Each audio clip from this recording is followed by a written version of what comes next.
This podcast is free, and it's accessible to everyone thanks to support from listeners like you. If you value this show, please consider supporting its production by donating to our home, KUOW.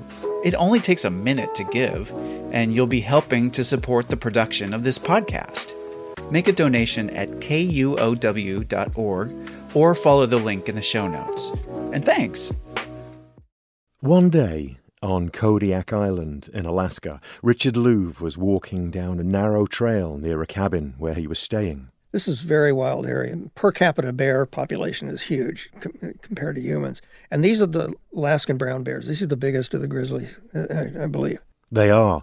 And like any bear, you don't want to surprise these grizzlies. Richard was all alone as he made his way to the local lodge.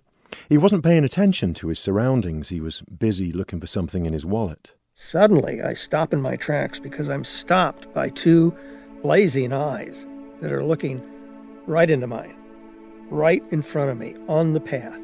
Fortunately for Richard, this wasn't an Alaskan brown bear. It was a fox.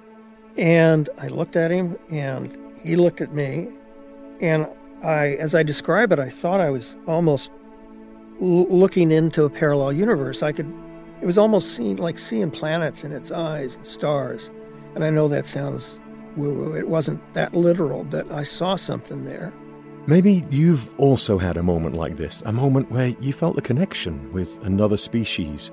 It could have been a wild animal like a fox or a bird, or even your dog. And it's in these moments where there is something, some understanding that happens between man and beast. When I was talking to the fox, I said, I'm going to step forward here. And I did. And the fox, not 2 feet in front of me, eases over to my side and then follows me up the path. Side by side, we walked up the path until the fox turned off the path and went into the high weeds and disappeared. Richard Louv is a world authority on humans' relationship with the natural world, and his work has uncovered so much about this mysterious bond and how transformative it can be for our mental, our physical and spiritual health. How nature can help us look at things differently and even provide an antidote for loneliness. Maybe the fox was just telling me to pay attention. From KUOW in Seattle, I'm Chris Morgan. Welcome to The Wild.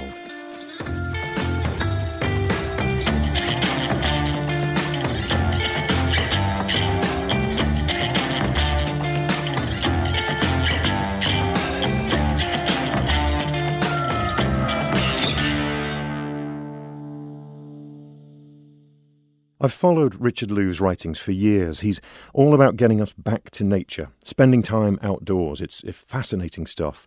You might have come across his book, Last Child in the Woods, or heard a phrase I use all the time, nature deficit disorder. That was Richard. I was in a bookstore recently when his new book caught my eye. The title is Our Wild Calling, but it was the subtitle that really grabbed me. How connecting with animals can transform our lives and save theirs. As someone who's fortunate enough to enjoy that connection with wild animals, I wanted to hear more about how we can all be more aware of it. Richard argues that we're at a loss in our modern world because, as he believes, humans no longer spend enough time with our natural curiosity. He blames technology and what he calls anti-social media. The more high-tech our lives become, and they will get more high-tech, the more nature we need as a balancing agent. And there's a lot of studies that show that literally physiologically we need to balance what technology does to us. That doesn't make technology bad, but it does suggest that if that's all we do, that's all we become. The B word is something that comes up for me too, the balance word, and I always turn to nature for lessons in that balance and ecology, and I'm always talking about how nature can bring that balance to people, and you just do it just so eloquently in your books. Why do you think we are getting more lonely, following on from the technology and overconnection? I mean, why do you think that you feel that we're getting more lonely? And your anti-social media phrase, I love, that connects into this as well, doesn't it? But why do you think it's happening? Well, that's one of the major themes in Our Wild Calling. It's about the rise of human loneliness that many medical folks now describe as an epidemic. Not everybody agrees with that word, but many of them use it. They say this is a serious thing. And that loneliness may soon outrank obesity as a cause of early death. That's what some of the medical folks are saying. And by the way, one of the most disturbing studies that I report on in this book is a study of generational loneliness. Remember, probably, I may be a little older than you, but you remember how it was supposed to be elderly people who were the loneliest? Mm-hmm. This study looked at generational loneliness, starting with the greatest generation, baby boomers, and on down, Gen X and all of that, millennials. What they found is that the younger the person was, the younger the generation was, the lonelier they were. Now, what does that say about a society in which the younger you are, the more likely you are to be lonely? Right. Despite the hyper-connectedness, that's shocking, really, isn't it? It just, I guess they could look beyond that, couldn't they, and think, no, I'm not lonely. I'm technologically connected to lots of people, but that's not the definition of not being lonely, is it? No. And, people like to blame Facebook and all of that, and I think there's plenty of blame to go around for that. But I think it's rooted in an even deeper loneliness, which is species loneliness. As a species, we are desperate to not feel alone in the universe. Why else would we look for Bigfoot? Why would we look for intelligent life on other planets when Stephen Hawking tells us that may not be a good idea to find? It's because we don't want to be alone in the universe. Now, religion plays a role in this need to not be alone. But the irony is that we are not alone, not on this earth. We're surrounded by an ongoing conversation, an ongoing, what I call the whisper, of our fellow creatures on this earth. And the more one looks into the nature of that conversation, the more complex it gets, the more interesting it gets. And we can look to that conversation of other animals as a source of healing. Animals as a source of healing. In his book, Richard talks about a study from the University of Exeter Medical School. It looked at the therapeutic value of wild animals. The people who participated in the study, when they were in a park and detected more biodiversity, more species, they reported something curious, a greater sense of well-being. Richard says that most of the time, though, we're kind of unaware of nature, even when it's right under our nose. We're surrounded by intimacy, but we don't tap into it. We don't notice. We don't pay attention. That's not true of everybody. Some people do, and I bet the ones that you know that do are extraordinary people. Yes. And when you say this species loneliness, by alone, do you mean just it's important for us to know that there are other species out there, or is seeing and interacting with those other species important as well?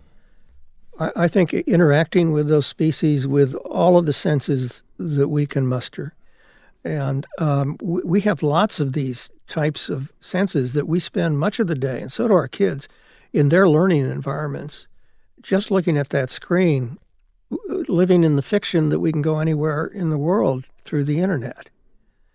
Well, we don't take our senses with us when we do that. And we spend a lot of time blocking out most of our senses for, I don't know about you, but that to me sounds like the very definition of being less alive. What parent wants their child to be less alive? I don't know many. Mm-hmm, mm-hmm. And so this really is fundamentally about being more alive.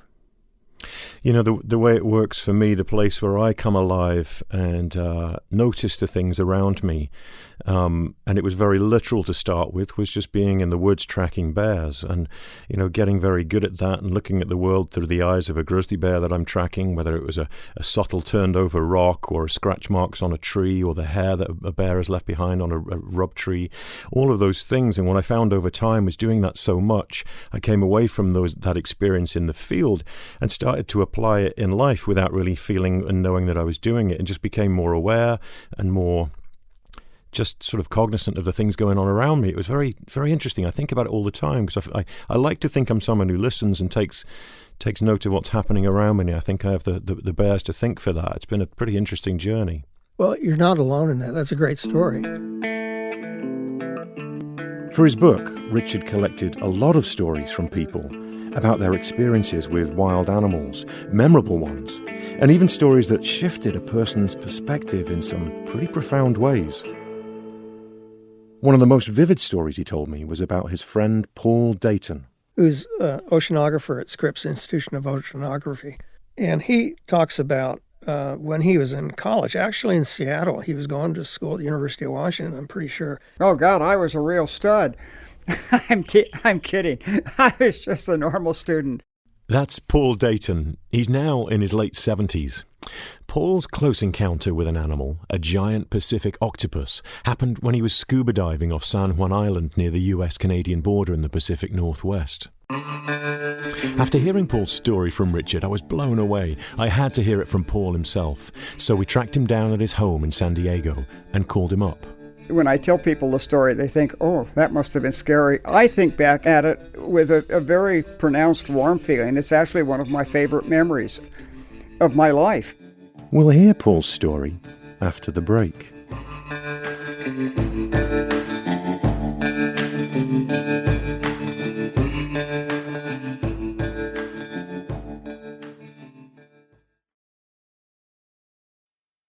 I'm Alex Schwartz. I'm Nomi Fry. I'm Vincent Cunningham, and this is Critics at Large, a New Yorker podcast for the culturally curious.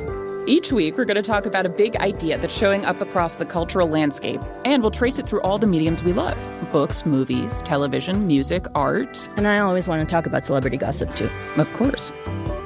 We hope you'll join us for new episodes each Thursday. Follow Critics at Large today, wherever you get podcasts.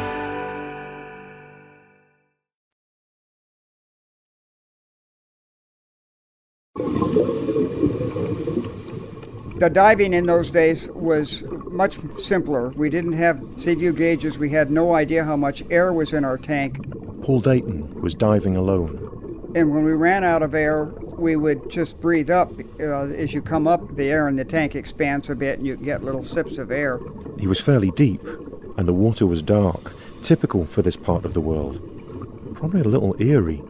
And I was on my hands and knees watching one starfish attack another one, which is pretty exciting, but sort of slow motion. And the tank ran out of air. And again, at this point, that isn't that much of a problem. You just come up. And so I was on my hands and knees gathering my stuff and put it into my dive bag. And he was down there and he was staring at the bottom, and he was turning things over with his little shovel. And suddenly he feels something very large come above him and stop. At first, what's that? As I got all dark, and then, I saw an arm. Oh, crap, it's an octopus. And it's all over my head. At first, it was fine. Paul didn't panic. But then the octopus started to wrap her tentacles around his head and his face. And he couldn't get them off. Her legs were enveloping him. She had 8 of them, and I only had 2. And they're really strong. They look like they're squishy. But when you're trying to fight with one, they're solid steel. Paul tried really hard to dislodge the octopus, to peel it off him. But he was no match for those strong arms. And remember, he's already running low on oxygen. And I realized I was never going to dislodge it that way without any air. So I relaxed, let it pull me down. I pushed off as hard as I could and pushed the octopus and me off the bottom. As they go up through the column of water, he can feel the octopus moving around his body. And as he does that, he can feel the razor-sharp beak going around his neck. Octopuses feed through this beak. They use it to crush crabs and other food. And the beak has a poison gland too. And this is a big animal, 14 feet long and probably 80 pounds. A real sense of doom was settling in on Paul now. So probably at this point, I got more seriously concerned about getting rid of her. And I also at that point was realizing that I wasn't going to wrestle with her. I came up with the solution of relaxing. I don't think I had any other choice. And about that time, the octopus started releasing him slowly, relaxing.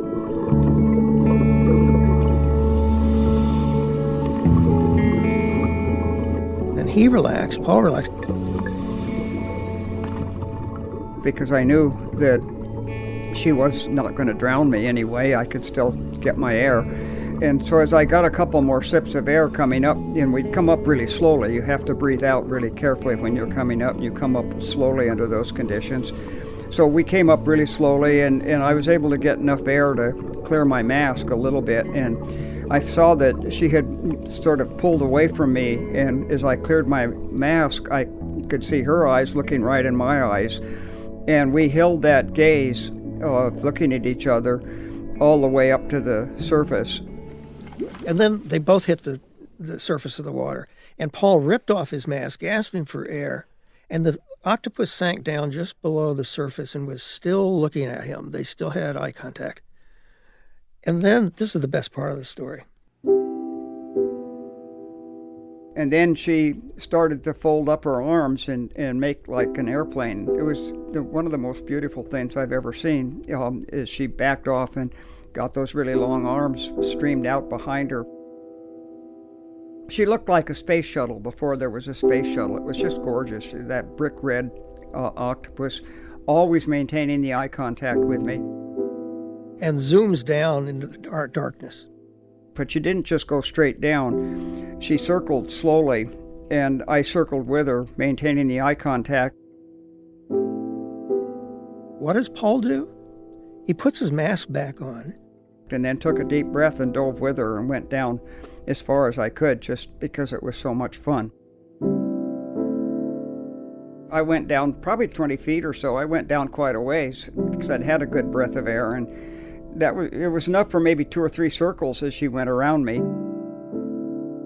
You know, it was a slow goodbye. Now, I said, Paul, why would you do that? I had this feeling that I was interacting with a really interesting animal that I didn't know I could interact with. And I felt unchallenged and safe and everything, and I didn't want to break it off. It was just too interesting. And it was profoundly moving to him. It has stayed with him his whole life. I'd made a friend, in very fast order. I thought of her as a friend, although I imagine in her mind it was, well, that's not a very good-looking crab, I'll leave it. But in my mind, we had some sort of relationship that I enjoyed and I appreciate and I remember fondly. What strikes me is that Paul tells this story like it was yesterday. It was nearly 60 years ago. This fond memory for Paul lives in a place that Richard describes as the habitat of the heart. That thing that happens that is so mysterious, that so many of the people who tell their stories in this book describe one way or another. This moment of connection that is transcendent. There's no name for that. And Martin, there is some vernacular for people. Martin Buber, the great philosopher, I always have to be careful not to say Justin Bieber. Martin Buber wrote a great essay called I and Thou, and it's about people. And he said, basically, you and I don't exist. What exists is between us. He considered that a kind of electricity, that relationship between us that some people call God. That's what so many of the people, whether it was an octopus or a bear or, a family of raccoons in the backyard or their dog, again and again, people describe moments like that. And I consider that the habitat of the heart, that between place, between us and a member of another species. Mm-hmm. And we spend all kinds of effort trying to preserve the physical habitat as we should, and we invest hardly anything in preserving and nurturing the habitat of the heart. Everything depends on the habitat of the heart. If one of those habitats goes, so does the other one. So I think in some ways this may define part of the future of environmentalism, to recognize that. Talk about your connection with nature. Where did it start? Because you've been amazing at pulling other people's stories together, and I'm keen to hear where it started for you. Well, the kids on the bus used to call me nature boy, so I didn't know whether to be embarrassed by that or not, but it sounded good to me. I lived at the edge of Kansas City, both the Kansas edge and the Missouri edge. And I spent a lot of my boyhood in the woods, in the fields, along the creek, with my dog, a collie named Banner. And my parents may not have known where I was, but Banner knew where I was. And he was an extraordinary animal that I had a sense then, and I still have it, that he was teaching me some kind of ethics. I said that a few years ago to an animal behavioralist who immediately dismissed me as you're anthropomorphizing your dog, you're romanticizing Banner. And I said, no, I had this feeling he was teaching me ethics in his behavior. We'd go out in the front lawn and he would protect the little dogs. There were no fences then in our neighborhood. He would protect little dogs from bigger dogs. He stopped a big dog from attacking a woman who lived up the street who came down in tears to thank us. He pulled me out of a creek, out of the ice, or at least that's what my memory says. Our close relationship with the domesticated version of man's best friend goes back a long way, over 10,000 years. But it goes back even further to our wild past through the dog's ancient relative, the wolf. And when I was doing the research for Our Wild Calling, I ran into some research in German research that there are two theories as to why gray wolves evolved into, in some cases, dogs. All dogs come from gray wolves. And one theory is that we domesticated them. We threw them the bone beyond the campfire, and they came closer to us. The other theory is, and I think it's equally probably as valid, is they domesticated us. We followed them as they followed the herd. We saw them working cooperatively, teamwork.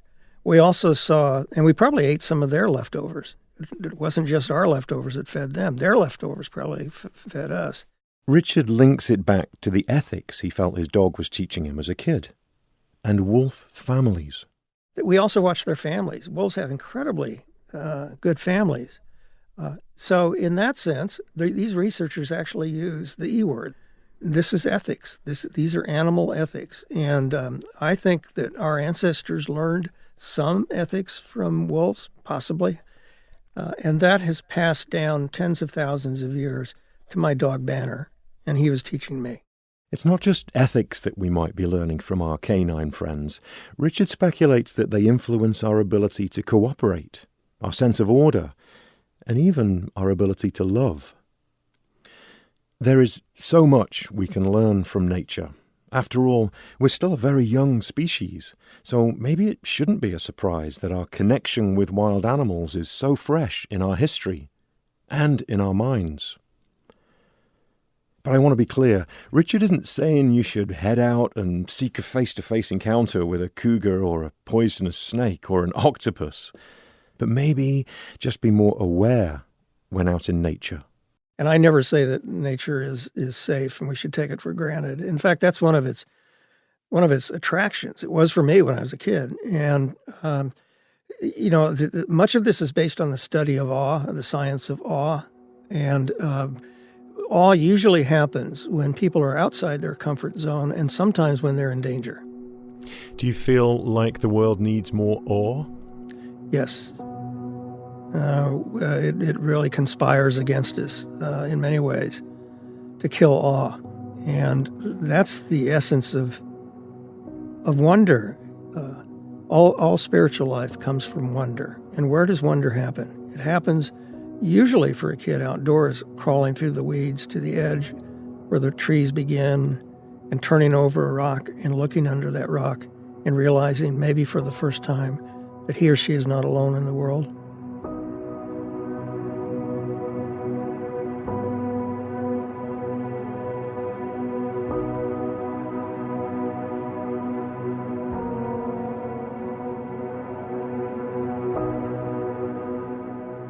Richard Louv is the author of Our Wild Calling.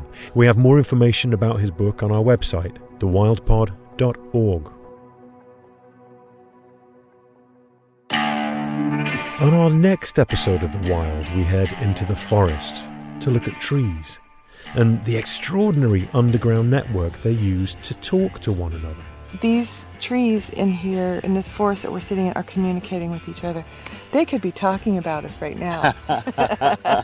We don't know what they're saying, right? We'll look at the secret lives of trees. That's next week. I hope you're enjoying Season 2 of The Wild. We love creating it, but to continue telling you these stories, we could use your help. Please consider making a financial gift to our home, KUOW Public Radio. You can find the information to donate at our website, thewildpod.org. And thank you. The Wild is inspired not just by nature, but by people who work in it, love it, protect it. We have more information on our website at thewildpod.org. The Wild is a production of KUOW in Seattle in partnership with my work at Chris Morgan Wildlife. Our producer is Matt Martin. We had special help on this episode from Kyle Norris. Jim Gates is our editor.